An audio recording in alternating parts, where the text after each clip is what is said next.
Kisah horor Kalimantan Timur, Kaltim, ini datang dari Doni Alvaredo Kambayong, seorang warga setempat. Doni merupakan masyarakat asli yang lahir dan besar di Kaltim. Ia pun sudah tahu jika seseorang bercerita tentang hantu-hantu yang ada di Kalimantan, salah satunya hantu kuyang. Yuk, sama-sama kita simak seperti apa kisahnya.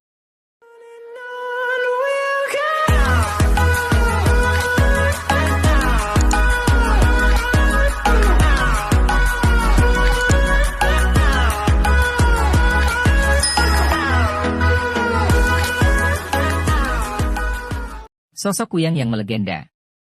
Kuyang sendiri merupakan sosok hantu yang berwujud kepala manusia dengan organ tubuh yang menggantung. Ia berkeliaran di malam hari dan menjadi cerita yang banyak dibicarakan masyarakat Kalimantan. Percaya atau tidaknya sosok yang digambarkan tersebut, beberapa masyarakat menggambarkan bahwa sosok kuyang adalah yang seperti itu, kepala menggantung dan organ tubuh yang menggantung. Mangsa dari kuyang ini adalah wanita yang sedang hamil atau wanita yang baru saja melahirkan, karena kuyang sangat menyukai darah manusia.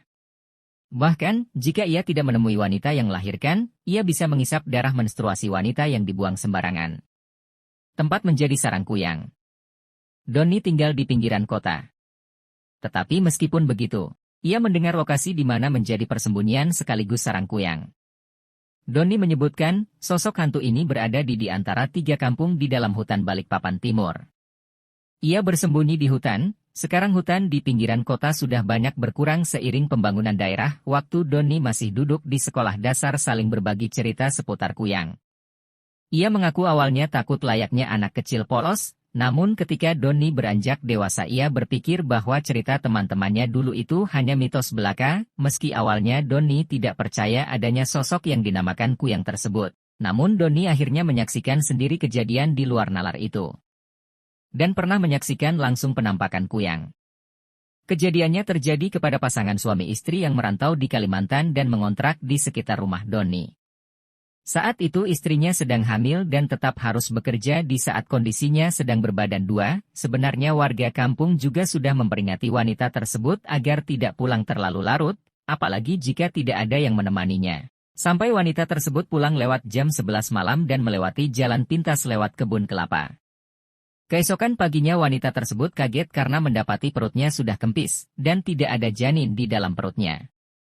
Kuya ternyata sangat suka dengan bayi yang masih merah. Doni bercerita bahwa ada juga wanita hamil yang kebetulan kakak iparnya. Ia pergi untuk berbelanja lalu pulang malam, hingga tiba-tiba seorang nenek datang menghampirinya dan bertanya usia kandungannya sambil mengelus perut wanita tersebut. Karena tidak mengetahui tentang cerita kuyang itu, bahkan tidak mengetahui apa itu kuyang, sampai ibu tersebut membiarkan nenek tersebut mengelus perutnya. Sesampainya di rumah, si ibu hamil merasakan sakit perut yang luar biasa yang ia kira akan melahirkan. Dan ketika wanita tersebut berjuang melahirkan, anaknya sudah tidak bernyawa. Belum lagi adanya tambahan cerita dari teman satu sekolah Doni yang juga menjadi korban kuyang.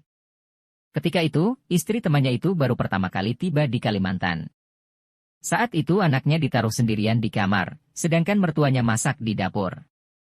Sekembalinya, anaknya ditemukan sudah tidak bernyawa dan badannya membiru. Dari 3 cerita di atas, mungkin masih banyak yang belum mempercayai dan belum bisa dibuktikan secara ilmiah. Namun bagi mayoritas masyarakat di Kaltim, hal-hal tersebut sangat dipercaya adalah korban serangan kuyang. Demikianlah pembahasan berikut, semoga dapat diambil pelajaran dan terus beribadah kepada Allah untuk selalu diberikan keselamatan dan kesehatan bagi kita semua.